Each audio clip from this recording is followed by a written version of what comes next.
할렐루야, 반갑습니다. 2022년 성경탐구 에스더 강해를 담당하게 된 임재희 목사입니다. 우리 잠깐 기도함으로 시작하도록 하겠습니다. 기도하겠습니다. 사랑하는 하나님 감사합니다. 하나님께서 우리에게 허락하신 귀한 한 해를 주님 말씀 붙들고 살아가고자 하나님 이렇게 성경탐구의 시간으로 허락하여 주시니 감사합니다. 특별히 우리가 이제 처음 시작하는 에스더를 통해서 에스더의 말씀을 통해서 하나님께서 우리에게 하시고자 하는 말씀들을 배워가는 시간이 되게 하시고 성령이여 이 시간 함께하여 주시사 조명하여 주셔서 이 시간에 함께 하시는 우리 사랑하는 모든 성도님들이 주의 말씀의 빛을 경험하여 우리가 가야 될 길과 주님 말씀하심과 뜻하신 바를 깊이 알아가는 귀한 은혜의 시간 될 수 있도록 주여 역사하여 주시옵소서. 예수님의 이름으로 기도합니다. 아멘.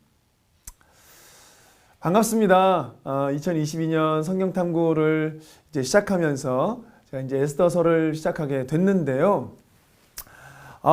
제가 에스더서를 처음 하고자 했던 이유는 다른 것이 아니었고, 사실은 에스더서가 좀 특별한 성경이지 않나라는 생각을 했습니다. 왜냐하면 잘 아시겠지만 에스더서에는 하나님의 이름이 나오지도 않고 하나님을 찾는 것도 없습니다. 하나님이 등장하지 않아요. 하나님이 말씀하셨다라고 하는 구절도 없고 하나님이 찾아오셨다라는 얘기도 없으며 하나님께 기도했다라는 말도 없어요. 근데 왜 에스더서가 특별한가? 그러기에 더욱 특별하지 않나라는 생각을 했습니다. 그런데 하나님이 등장하지 않는데, 하나님을 찾지도 않는데 너무나 많은 그 포진되어진 우연 같은 일들이 정말 기가 막힌 우연들로 인하여서 일들, 역사들이 이루어가는 것을 보면서 하나님이 등장하지 않는데 하나님으로 가득 찬 책이 에스더이구나 라는 마음에 이 에스더를 함께 우리 사랑하는 성도님들과 나누면서 우리 지금 이 시대에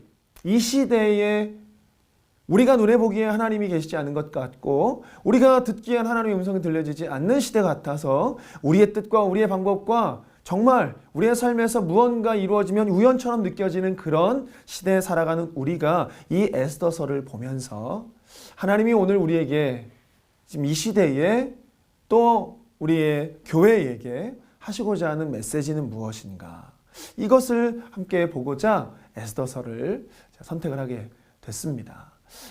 저희가 한 7주 정도의 시간으로 이 강의를 진행하려고 해요. 오늘은 첫 번째 시간입니다. 서론을 다루고 다음부터 이제 1장부터 저희가 이제 다루어 가면서 이 성경을 풀어가려고 하는데요. 오늘 서론의 이야기를 먼저 나누겠습니다. 서론을 먼저 나눌 때에 이 에스더서가 써진 기록 목적을 좀 보고 싶어요. 먼저 이 기록 목적 가로치고 제가 써놓은 것이 버림받은 자들을 향한 메시지라고 해놨는데, 사실 이 에스더서는요 1차 포로 귀환에 응하지 않았던 사람들, 그러니까 이제 남아있는 자들, 이방 나라에 남아있는 자들, 그들에게 주어진 메시지였습니다. 이 에스더의 사건이 1차 포로 귀환과 2차 포로 귀환 사이에 일어난 거예요. 그러니까 포로 귀환을 하지 않고 그냥 그 자리에 남아서 있었던 사람들이 겪었던 이야기들인 거예요. 그러니까 이제 본서의 내용이 에스라서, 지금 이건 에스더잖아요. 에스라서의 6장과 7장 사이에 일어난 내용이 바로 이 에스더 사건입니다. 겹쳐 있는 거죠. 이들은 이제 이곳에서 포로로 붙잡혀 왔지만 이곳에서 이제 기반을 탄탄히 만들어 놨기 때문에 이 탄탄한 기반을 무너뜨리면서까지 하나님의 나라를 생각할 수 없었던 사람들이었어요. 고레스 칙령을 듣고도 돌아갈 수 없었던 사람들이었습니다. 70년 동안 다져졌던 이 생활 기반을 쉽게 포기할 수 없었던 사람들이에요. 하지만 그들 마음속엔 언제나 하나님의 은혜와 약속으로부터 제외된 사람이라고 하는 낮은 자존감이 늘 있었기 때문에, 그리고 이제 이방 땅에 살고 있었기 때문에 정말로 하나님께서 우리에게도 여전히 계속하여 은혜를 베풀어주고 계시는가에 대한 의문점으로 늘 그들은 갖고 있었어요. 하지만 이 본서는요, 에스더서는요, 여전히 이방 땅에 있는 남아있는 그 백성들을 향해서 하나님께서 메시지를 보내시는 그 말씀이 오늘 이 에스더서의 말씀입니다. 그들이 비록 귀환에 응하지는 않았지만 이방 땅에 남아있을지라도 하나님의 은혜와 약속은 계속되어진다라는 사실, 이것을 잊지 말아라 라고 그 약속의 선포를 위해서 에스더서가 기록되어졌다는 거죠. 유대인들의 멸절이라고 하는 이 위기 가운데에 참 기적적인 방법으로 구원하신 하나님, 이 살아계신 하나님을 경험함으로 그들은 여전히 하나님의 백성을 깨닫게 되는 사건이에요. 그리고 이방 땅이지만 하나님의 백성이라고 하는 확신과 자부심으로 언약을 붙들고 살아야 할 것을 깨닫게 되는 것입니다. 그렇다면 이 본서는 버림받았다고 생각하는 자들을 향한 성경이 이 에스더서가 써진 목적이 될 것입니다. 위기를 당한 때에도 하나님의 은혜는 그치지 않는다는 강한 메시지가 있는 거예요. 내가 아무리 심각한 위기를 당했더라도 언약 백성임을 굳게 확신하고 하나님의 보호와 섭리를 믿고 나가야 하는 것. 도저히 답이 보이지 않는 것 같은 막막한 그런 현실 가운데에서도 여전히 하나님은 일하고 계시며 여전히 우리를 인도하고 계시다. 이것을 알려주는 성경이 바로 에스더서입니다. 그래서 이 에스더서가 써진 기록 이유가 바로 여기에 있게 되겠습니다. 자, 에스더의 이름을 한번 보겠습니다. 에스더는요, 그 여자 주인공 에스더의 이름을 따서 그대로 기록이 되었어요. 그런데 사실 에스더는 히브리 본명은 하다사였습니다. 하다사. 그리고 이 의미를 보면 하다사는요, 도금향 나무를 뜻하고요.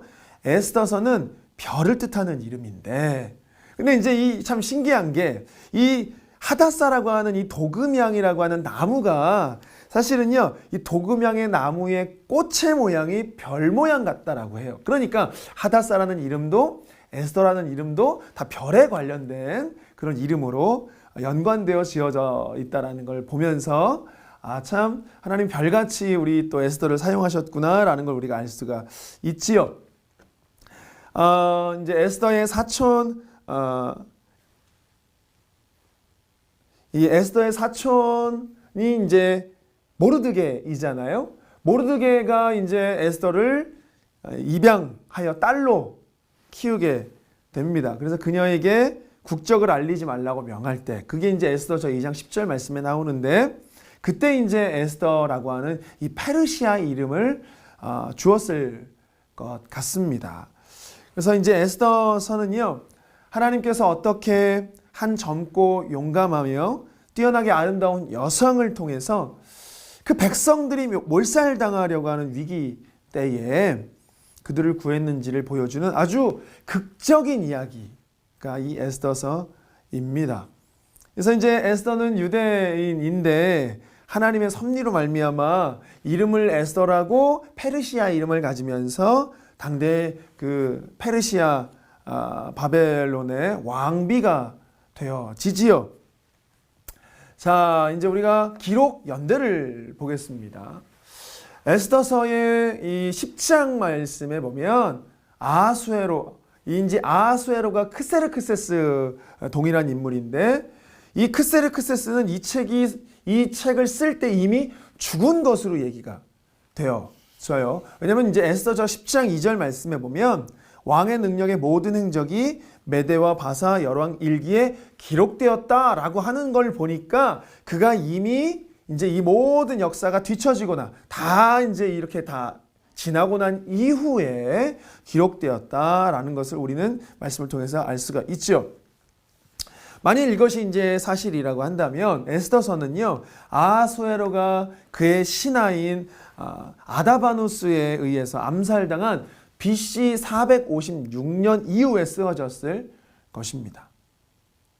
따라서 이 에스더서는요, BC 331년 전, 331년 전쯤에 페르시아의 멸망 이전에 페르시아가 멸망하기 이전에 쓰여질 것으로 보는 것이죠. 고고학자들에 의해 확인된 많은 대화의 자세한 세부 내용은 어쨌든 이 기록이 사건이 발생한 지 얼마 안 돼서 이루어졌고 아마 이 이야기에 나오는 사람들 중 한 사람 이상과 개인적 친분이 깊은 사람에 의해서 이 에스더서는 쓰여졌을 것이다 라고 우리는 보고 있습니다. 그러면서 이제 저자를 좀 에스더서는 누가 기록을 하였는가 좀 살펴봤으면 좋겠는데 사실 에스더서의 저자는 알려지지 않았습니다. 누가 썼는지를 잘 몰라요. 그 에스더 여왕 왕비의 이름을 따서 책은 썼지만 저자는 잘 몰라요. 그런데 유대인들의 이런 국가적 위기, 백성들의 복리를 지극히 염려한 저자의 심려를 보면 그는 유대인 중에 당연히 유대인 중에 한 사람이었을 것으로 보입니다. 그리고 모르드게를 베냐민 자손으로 소개한 것으로 보아 그도 좀 베냐민 지파가 아니었을까라고 하는 그런 추측도 있습니다. 그러면서 이것을 추측컨대 학자들이 추측컨대 에스라가 쓰지 않았을까. 아까 이제 제가 말씀드렸잖아요. 이 에스더서는 에스라서 6장과 7장 사이에 일어난 사건이 이 에스더서의 사건입니다. 그러니까 에스라라고 하는 인물이 이 에스더서가 기록되어질 이 에스더서가 사건이 일어났을 당시에 에스라가 그곳에 같이 있었던 것이지요. 그러니까 학자 에스라가 이것을 기록하지 않았을까라고 하는 추측이 한 가지가 있는 거예요. 아닥사스 1세 7년 BC 457년인데 그때 이제 예루살렘 귀환을 지도했던 에스라가 저자일 수 있겠다라는 것이지요. 에스라는요 유대법에 굉장히 능통한 권위자였고 중요한 건 왕실석이었습니다. 그러니까 아마 왕의 법률 고문이기도 했을 것이기 때문에 그 모든 사건을 가장 가까이에서 본 유대인이었을 거라는 거죠. 그리고 어떠한 상황 가운데에서도 아닥사스다가 그에게 가장 큰 신뢰를 두었음이 틀림없었기 때문에 이 하만에 의한 위기에 에스라가 예루살렘으로 떠나기 약 16년, 17년 전인 BC 474년, 473년에 이 일이 일어났고 그때 이제 에스라가 기록을 하지 않았을까라고 추측을 하는 것이지요. 이게 참 굉장히 타당한 이야기가 됩니다. 왜냐하면 에스라는 굉장히 열렬한 애국자였고요. 헌신적인 제사장이었고 또한 경건한 개혁자였습니다. 학사였기 때문에 능력이 있는 행정가였어요. 그래서 그는 이제 이렇게 유대인들이 위험에 닥쳤을 때에 이것이 얼마나 심각한 것인가를 잘 알고 기록에 남겨두지 않았을까라는 것이 이제 학사들의 첫 번째 저자 추측이고요. 두 번째는 모르드게이지 않았을까라고 추측하는 거예요. 모르드게가 저자일 것이라고 많은 또 학자들이 이야기를 하는데 그가 이제 왕국의 재상으로 승진되기 이전에 궁정의 소관리직에 있었다고 알려진 사실은요. 이 저자가 궁전과 궁정 관습과 규례들을 분명히 너무 잘 알고 있었다라는 것. 이 저자가 누군지는 모르나 이거에 대해서 궁전과 궁정 관습과 규례에 대해서 너무 잘 알고 있었던 사람이 저자였기 때문에 그가 모르드게가 아니었나라고 추측을 하는 것이지요. 더군다나 모르드게는요. 각종 조서가 적용되는 공문서에 대해서 굉장히 익숙하게 알고 접근할 수 있었던 사람입니다. 그래서 이 공문서에 가장 접근할 수 있는 사람으로 성경에서 언급되어진 유일한 사람이었기 때문에 모르드게가 아니었을까, 모르드게가 명백하게 썼을 것이다 라고 얘기를 하는 것이죠. 지금 이제 이 베를린의 박물관에 가면요. 이런 서령 문자판에 마두카라는 이름의 높은 정부 관료가 시피르라는 명칭으로 크세스 당시에 수상궁에서 영향력 있는 고문으로 활약했다라고 언급되어 있는 그 글이 있어요. 근데 그 서령 문자판에 마두카라고 하는 이름이 모르드게의 바벨론 음역이라고 해요. 그러다 보니까 모르드게가 크세르크세스, 그러니까 아하수에로 왕 때에 수산궁 페르시아의 도시인데 수산궁에서 고문으로 활약을 했었기 때문에 그가 그곳에서 이것을 작성하지 않았을까라고 이야기를 하는 겁니다. 이러한 이름으로 크세르크세스하의 수산에서 이 직함을 가졌던 어떤 사람도 성경이나 다른 자료는 찾아볼 수가 없고 여기에서만 마두카라고 하는 이 모르드게의 이름이 기록되어져 있는 것이죠. 그래서 이제 모르드게가 에스더에 나오는 특정 문서에 대해서 이제 모르드게가 썼을 것이다 라는 사실이 가능한 일이긴 합니다. 그래서 이제 많은 학자들이 이 에스라가 쓰지 않았을까, 모르드게가 쓰지 않았을까, 이 두 명으로 굉장히 좁혀져 있지요. 하지만 우리가 사실은 모든 걸 말하여지고도 에스더서는 작자가 미상이기 때문에 그냥 미상인 걸로 남아져 버렸습니다. 그러나 우리가 명백하게 말할 수 있는 것은 한 가지, 저자는 이 책을 묘사할 때 이 사건이 일어날 즈음에 수산에 살았던 어떤 유대인인 분명했다라는 사실인 것이죠. 자, 이제 이 에스더서의 역사적 배경을 우리가 한번 살펴보겠습니다. 계속 이야기를 했었던 이제 역사 인물 크세르크세스는 아하수에로 왕입니다. 성경에서 이제 아하수에로 왕이고요. 크세르크세스의 아버지는 다리오 1세 히스타푸스라고 하는 왕인데 그가 죽은 다음에 크세르크세스가 아하수에로 왕이 왕위를 물려받습니다.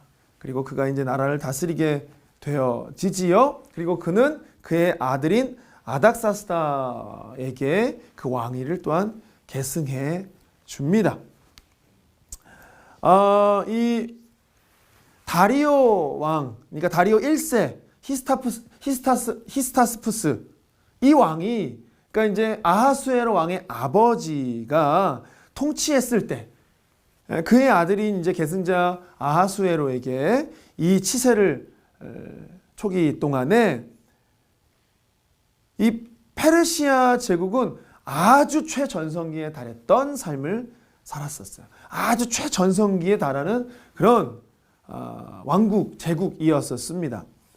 에스더서 1장 1절에 의하면 이 아하수에로는 영토가 서쪽부터 북쪽, 인도의 국경에서 서쪽으로 에티오피아 북쪽 국경까지 굉장히 큰 지경까지 모든 땅이 이제 페르시아 제국이었다라고 하지요. 그리고 이제 계속 얘기하는 이 수산이라고 하는 수산궁이라고 하는 것은 페르시아 제국의 수도였습니다. 그래서 수산궁은 그 아하수에로 왕이 있었던 왕궁을 말하는 게 수산궁이었습니다. 그리고 이제 이 에스더의 역사적 배경은 제가 서두에도 말씀드렸지만 고레스 칙령이 있었을 때예요. 고레스 칙령이 일어나고 그것에 응하지 않은 사람들이 남아있는 자들을 위해서 쓴 책이라고 말씀드렸었잖아요. 이 고레스 칙령이 일어났습니다. 고레스라고 하는 왕이 치세를 할 동안 페르시아 제국의 초대 왕이에요. 페르시아 제국의 초대 왕인 고레스가 이것을 이제 고레스 칙령을 얘기를 합니다. 발표를 합니다. 이 사건이 일어나고 유대인들은 536년에 팔레스타인으로 돌아가게 되죠. 그리고 이제 성전을 재건하는 일이 이제 일어나게 되는데 이 조서에 의해서 스룹바벨은 약 5만 명이라고 하는 유대인을 유대 땅으로 인도하여 성전을 재건하기 시작했던 게 에스라 서에 이제 나오는 내용들입니다. 1장과 6장과 3장에 나오는 내용들입니다. 그러나 그때 이제 각종 문제들로 인하여서 그런 어떤 일어나는 실망으로 말미암아 그 성전 재건 사업이 잠깐 중단하게 되지요. 그렇게 되어지고 유대인에 관한 그런 관한한 고레스의 아들이며 계승자인 감비세스가 이제 치세를 할 때에 그때는 별로 이제 이렇게 중요하지는 않은데 이는 그가 유대인의 그런 어떤 복리에 별로 관심을 두지 않았었기 때문에 이 고레스의 아들이 계승받았을 때는 이 일이 없었는데 그 다음 아까 얘기했던 아하수에로 왕의 아버지인 이 다리오 왕 때 이 다리오 왕 때 이 보좌에 앉은 직후에 그는 이제 고레스의 원래 그 칙령을 확인을 하고 그가 다시 조서를 내리고 난 이후에 스룹바벨에 의해서 성전이 완성되어지는 결과가 나타나죠. 그러니까 이제 이 아하수에로의 아버지인 다리오 왕 때에 이 일이 일어나고 성전 재건의 일이 일어나게 되는 것입니다. 자, 그때 이제 다리오 왕이 아하수에로에게 왕위를 물려주고 그리고 아하수에로가 이제 이렇게 여왕을 구하는 중에 에스더가 왕비가 되어지는 사건이 발생하게 되는 것이지요. 자, 저희가 이제 우리가 봐야 되는 것은 이 에스더서의 주제를 좀 살펴봐야 되겠습니다. 에스더서는요, 고대로부터 매년 5대 절기 때마다 모든 회당에 읽혀진 5 두루마리 중에 한 가지였어요. 5 두루마리는 어떤 것이었냐면 솔로몬의 아가서, 그 다음에 룻기서, 그 다음에 예레미야 애가, 전도서, 에스더서 이렇게 5가지의 책이었습니다. 에스더서가 5번째로 오는 이유는 뭐냐면 이 5번째 절기가 불임절이었기 때문에 그렇게 읽혔다라고 얘기를 해요.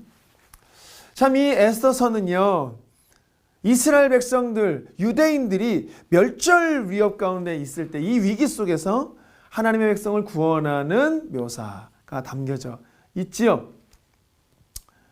그래서 구원의 통로는 이 한 유대 여성, 왕비로 인하여서 사촌이며 동시에 양부인 모르드게와 아주 평범한 생애에서 전 세계적인 제국의 왕비가 되었던 여성의 이야기, 이 이야기에 의하면 에스더는 굉장히 명확한 판단력과 놀랄만한 자기 제어력과 그리고 아름다운 자아 희생이 있었던 여성으로 묘사가 되지요.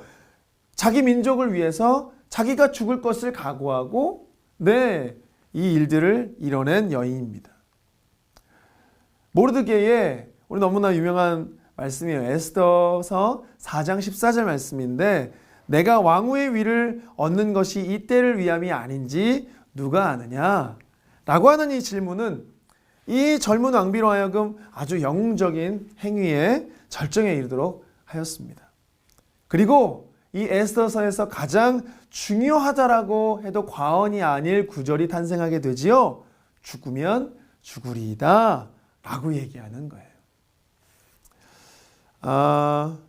그녀로 인하여서 이제 에스더로 인하여서 유대인이 구원이 되어지는 아주 극적인 이야기, 이제 에스더서입니다.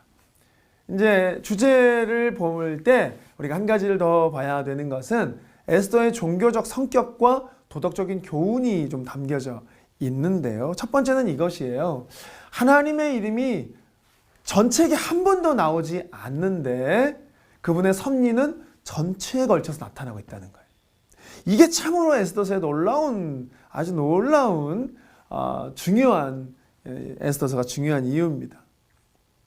하나님의 이름은 한 번도 나오지 않는데 하나님의 섭리로, 하나님으로 가득 차져 있는 책이 바로 이 에스더서라는 거죠.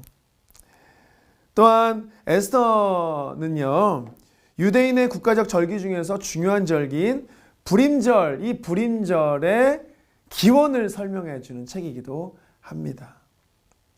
그리고 중요한 도덕적 교훈들 이야기로 아주 가득 차 있는 책이 바로 이 에스더서라고 하는 거예요. 하만의 이런 짧은 영화와 같은 날들이 쓰러짐을 통하여 땅의 권세와 부귀가 덧없음을 뚜렷하게 증명하고 있고요.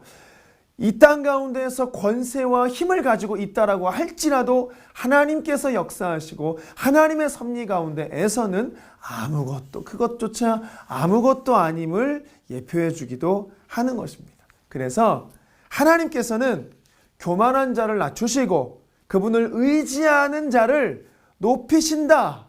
이것이 에스더서의 아주 중요한 주제가 되겠습니다. 또 하나 마지막으로 아주 중요한 주제는 뭐냐면 하나님의 섭리가 아주 인상 깊게 제시되고 있는 거예요. 하나님의 이름은 하나도 나오지 않는데 하나님과 그리고 하나님께 헌신되어진 자, 하나님께 붙들린 자, 하나님의 언약의 백성이 함께 연합하여서 사람은 하나님께 쓰임받는 도구이긴 했지만 구원은 하나님의 것이기는 했으나 이 모든 것이 연합되어져서 하나님의 구원을 이루어 가시는 것을 보여주는 책이 바로 이 에스더서 책이라고 하는 것이죠. 하나님이 우리를 부르신 목적이, 하나님이 우리를 사용하시는 목적이 바로 여기에 있는 줄 믿습니다. 하나님이 보이지 않고 하나님의 이름이 불려지지 않는 시대에 하나님을 알고 있는 우리를 부르셔서 하나님을 깨달은 우리를 부르셔서 우리와 연합하시어 하나님의 이름이 온전하게 드러나고 하나님의 뜻이 온전하게 이루어지고 하나님의 섭리가 우리 가운데에서 이루어지는 것을 원하시는 것. 그게 에스더서의 주제이며 그게 하나님이 우리를 부르신 이유와 목적인 줄 믿습니다. 우리가 마지막 이제 서론의 마지막 이야기 한 가지만 더 이제 살피고 이번 첫 번째 시간에 서론은 좀 마치려고 하는데요. 에스더서의 정경성에 관한 부분이에요. 이제 계속 이야기를 하고 있지만 에스더서에는 하나님이라는 이름이 한 번도 나오지 않기 때문에 이 에스더서는 오랜 날 동안 이걸 우리가 도대체 성경으로 채택을 했었어야 되냐 이 논쟁이 굉장히 심했었습니다. 그리고 이 에스더서는 하나님의 이름뿐만이 아니라 성전이나 제사에 대한 언급도 없어요. 그리고 가장 큰 어려움이 뭐냐면 하나님의 이름으로 말씀을 전하는 선지자에 대한 기록이 없는 거예요. 그러니까 이게 과연 성경에 맞는가? 그냥 해프닝, 유대인 이 페르시아 왕국에 있었던 한 여인의 그냥 왕비의 해프닝이 아니었냐? 왜 이 이야기가 성경이 되어져야 하는가? 라고 하는 것에 굉장히 논쟁이 되었다는 거예요. 그것 때문에 정말로 많은 학자들이 이 에스더서를 성경으로 인정하지 않으려고 했었습니다. 심지어는요, 마틴 루터도요, 만약 성경 중에서 정경에서 제거해야 될 책이 있다면 에스더서를 가장 먼저 제거해야겠다라고 주장할 정도였었기 때문에 참 이 정경성에 대해서 에스더서가 굉장히 큰 논쟁이 있었습니다. 그러나 정통적으로 유대인들은 이 책을 인정해 왔어요. 누구보다 유대인들은 이 책을 해마다 불임절이 되면 이 책을 낭독을 했습니다. 그러면서 이 책은 하나님께서 허락하신 책이며 하나님의 섭리 가운데에서 하나님의 백성들에게 내리신 하나님의 귀한 말씀이라는 것을 그들은 늘 깨닫고 낭독했던 책이 바로 이 에스더서였던 것이죠. 뿐만 아니라 그들은요, 메시아가 오신다고 해도 에스더서와 율법서만큼은 영원히 보존될 것이라고 믿었어요. 그만큼 유대인들에게 있어서는 에스더서가 굉장히 중요한 책입니다. 게다가 본서에 하나님의 이름은 언급되지 않지만 하나님의 강한 섭리가 분명히 드러나 있기 때문에 우리는 그것을 여기에서 너무나 많은 우연들로 기록되어져 있는 에스더를 보면서 이 너무나 많은 우연들은 정말로 하나님이 섭리하시고 하나님이 개입하시지 않으면 이루어질 수 없는 것을 누구보다 잘 알고 있기 때문에 하나님께서 강한 섭리 가운데에 이 에스더를 허락하고 계시기 때문에 그 어느 책보다도 가장 성경인 정경이다라고 우리는 인정해야 된다라는 것이죠. 그러면서 캠벨 모간이라고 하는 학자는 이런 이야기를 했어요. 우리는 하나님의 존재를 의식하지 않고서는 에스더서의 한 줄도 계속해서 읽어 내려갈 수가 없다라고 얘기를 했습니다. 그만큼 에스더서는 하나님으로 가득한 책이고 하나님의 존재를 인식하고 읽어야만이 정확하게 읽어내릴 수가 있으며 그렇게 읽어야만이 하나님의 뜻을 명확하게 알 수 있는 책이 바로 에스더서라는 것입니다. 그래서 우리는 이 에스더서를 우리가 이제 이 앞으로 남은 시간 동안 살펴보면서 이 책에 하나님의 이름이 한 번도 등장하지 아니하고 하나님의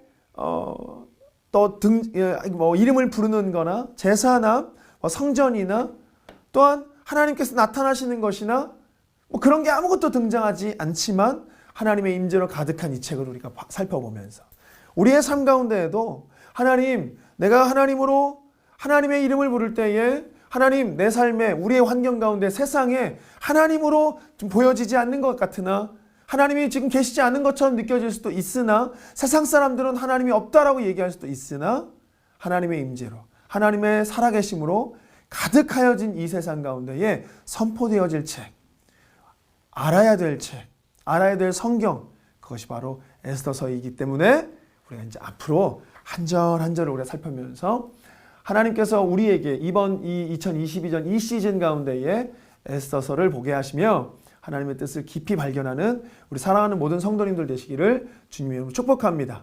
그래서 앞으로 남은 시간 동안 우리가 정말 이제 말씀 한 절 한 절을 보면서 하나님이 어떠한 말씀들을 우리에게 하시는지를 살펴볼 것인데요. 기대함으로 우리가 이제 에스더를 보면서 하나님의 음성을 듣는 귀한 은혜의 시간 되기를 축복합니다. 오늘 이번 시간은 서론은 이렇게 마무리를 하고요. 다음 시간에 2강으로 제가 이제는 본론으로 들어가면서 한 절 한 절 1절씩 또 이렇게 해석하면서 또 이렇게 시간을 갖도록 하겠습니다. 그러면 오늘은 기도함으로 마치도록 하겠습니다. 기도하겠습니다. 사랑하는 하나님 감사합니다. 하나님, 2022년 새롭게 시작하면서 하나님께서 금년에 우리에게 말씀하시는 귀한 말씀을, 음성을, 인도하심을 듣기를 소원하며 하나님, 여러 가지 성경 탐구의 말씀 가운데에서도 특별히 에스더서를 우리가 접하여 하나님의 뜻과 섭리와 인도하심과 도우심과 하나님의 임재를 사모하며 하나님의 말씀을 배워나가고자 합니다. 주여 우리와 함께하여 주시고 함께하는 사랑하는 모든 성도님들 이 에스더서의 말씀을 통하여서 하나님의 뜻을 깊이 아는 시간 되게 하여 주시며 조명하여 주실 때 성령이 함께하여 주셔서 우리가 하나님께서 인도하시는 대로 귀하게 걸어내는 그렇게 날마다 우리의 삶에서 승리를 이뤄내는 우리 모두가 될 수 있도록 축복하여 주옵소서. 다음 시간까지 강건함으로 우리 모두를 붙들어 주시옵소서. 예수님의 이름으로 기도합니다. 아멘. 감사합니다. 다음 시간에 뵙도록 하겠습니다.